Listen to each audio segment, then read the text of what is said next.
অনেকেই জানে না যে সাকসেস মানে কি। উপরে হেডিংটা দেখতে পাচ্ছি সাকসেস, এটা অনেকেই জানে না। যার কাছে গাড়ি ঘোড়া টাকা পয়সা ধন সম্পত্তি প্রচুর আছে, সে কি সাকসেস মানুষ? বা সেটাকে কি বলা হয় সফলতা? না বন্ধু, না। শুনো, কঠিন সময়ে চোখের জল মুছে দাঁড়ানোকে বলা হয় সাকসেস। কষ্টের সময় দাঁতে দাঁত চিপে লড়াই করাকে বলা হয় আরেক সাকসেস। তোমার সবচেয়ে প্রিয় মানুষ তোমাকে আঘাত করে হঠাৎ করে সে ক্ষতস্থানকে সারিয়ে তোলাকে বলা হয় সাকসেস।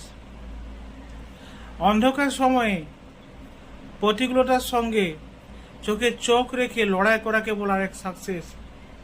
আর একটা কথা কি, যে পৃথিবীতে বেঁচে আছো, এটা সব থেকে বিশাল সফলতা। তাই সবাইকে বলবো, প্রাণ খুলে বাঁচো, মন ভরে বাঁচো।